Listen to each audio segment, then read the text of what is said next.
일본이 한 해 국방 예산 총액인 70조 원을 한국에 전액 현금으로 입금하여 한국산 무기를 싹쓸이할 것이라는 너무나도 놀라운 소식이 전해졌습니다.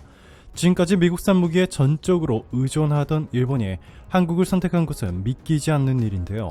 그동안 극비에 일본이 한국산 무기에 관심을 보인 적은 있지만 이렇게 실제로 대규모 구매 소식은 역사상 처음 있는 일입니다.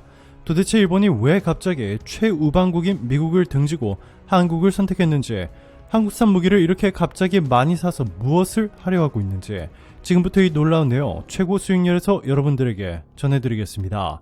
최근 폴란드가 한국으로부터 구매한 30조 원 규모 무기 계약에서 폴란드가 한국에 24조 원이라는 돈을 빌려서 했다는 이 충격적인 보도가 나왔던 것 기억하실 겁니다.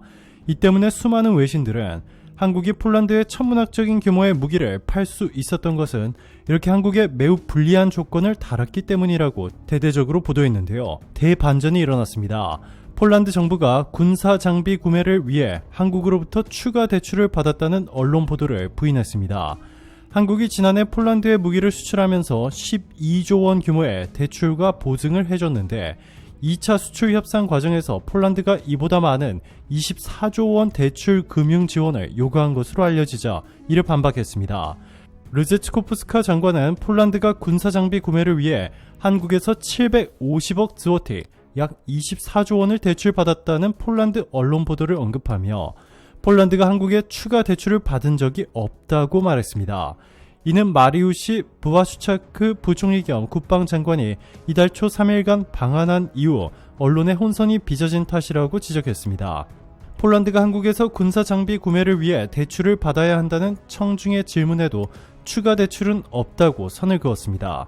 그는 폴란드가 한국에 추가 대출을 받은 적이 없다며 폴란드 정부는 이미 서명된 계약에 대해 이행 중으로 계약 내 자금 조달이 보장된다라고 밝혔습니다.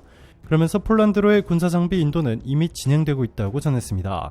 즉 폴란드가 24조 원을 대출 없이 한국에 현금으로 건넨다는 것입니다. 이어서 국방 지출은 국방 개선을 위한 군사장비 구매뿐만 아니라 군대 확장, 현대화를 의미하기 때문에 폴란드 군대 발전을 위해 필요하다며 자금 조달은 다양한 방법을 통해 수행되고 있으며 추가 신용대출에 대한 의무는 없다고 말했습니다. 그러면서 한국으로부터 820대의 전차와 360문에 달하는 자주포를 폴란드가 사들일 것이라면서 총 30조 원이 넘는 금액을 한국에 전액 현금으로 깔끔하게 지불하겠다는 의지를 명확히 했습니다.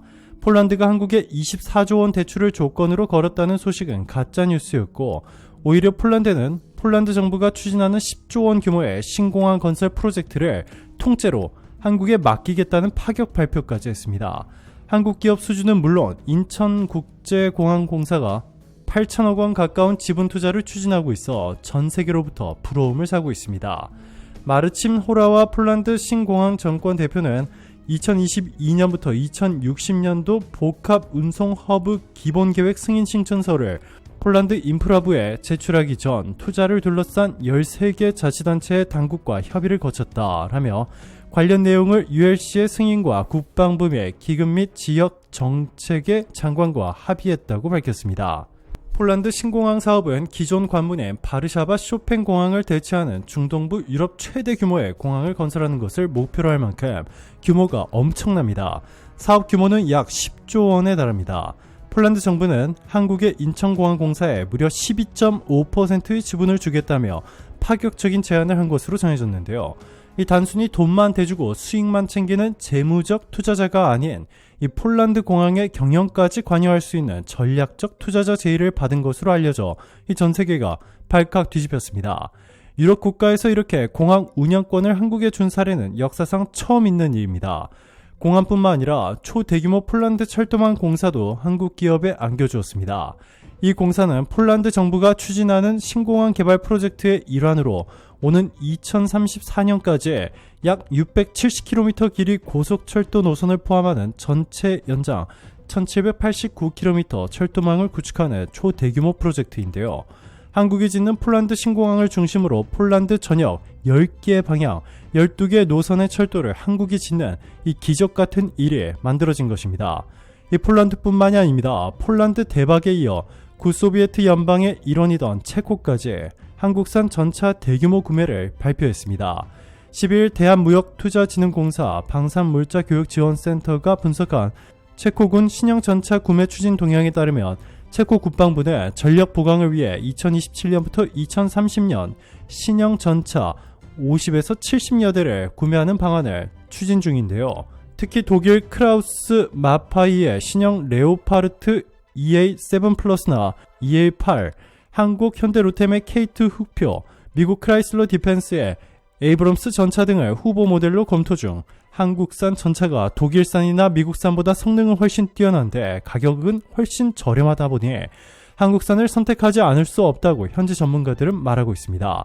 체코 국방부 차관 출신 군사 전문가 밀란 미쿠렐스키는 독일산 전차 레오파르트 2A4S는 1980년대 중반에 생산된 T-72와 별 차이 없는 구형 모델이라며 독일산 레오파르트 전차는 측면과 포탑 부분이 재래식 대전차 미사일과 드론 공격에 취약하다고 지적하면서 신형 2A7 플러스 또는 2A8 모델 구매 시 인도까지 장기간 소요되기 때문에 당장 급하게 도입해야 하는 현 시점에서 매우 부적절하다 전했습니다.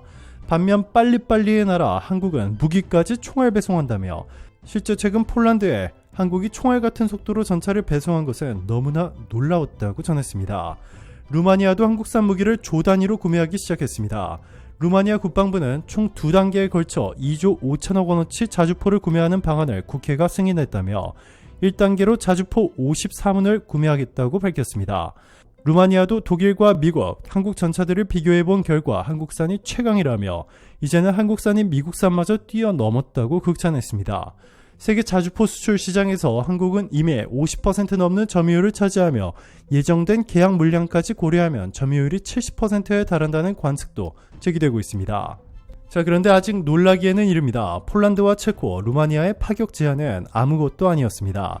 일본이 한국에 제안한 파격 제한에 비교하면 말이죠. 일본의 싱크탱크와도 같은 한 단체는 일본 정부가 역사상 최초로 한국으로부터 최대 70조 원 규모의 무기를 구매할 수 있다는 파격적인 발표를 했습니다. 70조 원은 일본의 한 해 국방 예산과 맞먹는 엄청난 규모로 최근 러시아와 중국이 일본해에 수차례 침투하며 위협을 하는 등 군사적 긴장감이 고조되는 가운데 일본의 육해공 대부분의 무기들이 노후화되어 실제로 전쟁이라도 난다면 일본은 순식간에 초토화될 수 있다고 전문가들은 경고했습니다. 자, 그런데 일본의 한 해 예산을 보면 정부 예산의 20% 이상을 일본 정부가 빌린 빚이나 빚에 대한 이자를 갚는 데 사용되고 있습니다. 200조 원이 넘는 엄청난 규모가 그동안 일본 정부가 마구잡이로 빌린 돈에 대한 이자를 갚는 데 사용되고 있는 것입니다. 이렇다 보니 국방 예산을 많이 쓰지도 못하는 상황 속에서 일본의 육해공 무기 대부분이 노후화되어 위기에 직면해 있습니다. 이를 전면적으로 한 번에 다 바꿔야 되는데 미국산 무기를 사자니 너무 비싸고 그렇다고 일본 기업들이 만든 무기를 쓰자니 성능이 너무 뒤떨어진다고 판단한 것입니다. 실제로 일본산 무기는 중국산 무기조차 따라가지 못하는 것으로 알려졌는데요. 이 때문에 유일한 선택지는 한국밖에 없다고 일본 단체들은 입을 모으고 있습니다. 그동안 한국산 무기가 너무 잘 나가다 보니 질투만 하다가 이제는 인정하고 일본도 한국산 무기를 사야 한다는 여론이 일본 내에서도 빠르게 확산하기 시작했습니다. 한국이 세계 방산 시장에서 존재감을 드러내고 있다고 일본 요미우리 신문이 보도했습니다. 특히 K9 자주포와 관련 성능은 경쟁 상대인 독일산 자주포 못지않은 반면 상대적으로 저렴한 가격으로 방위 시장에서 좋은 평가를 받고 있다라고 보도했습니다. 그러면서 국방 비용을 많이 늘리지 못하는 일본의 입장에서는 최적의 선택이라는 파격적인 보도가 나왔는데요.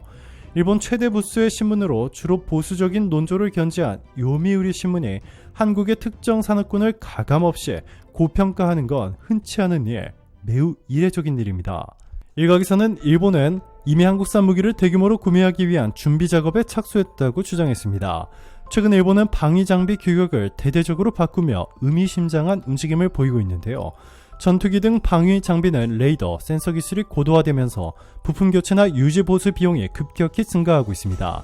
일본 방위비에서 유지비가 차지하는 비율이 1990년 10% 이상에서 올해 약 30%까지 상승했다며 가격은 저렴한데 성능은 세계 최고인 한국산 탱크와 자주포, 공격용 헬기, KF-21까지 거론되고 있습니다.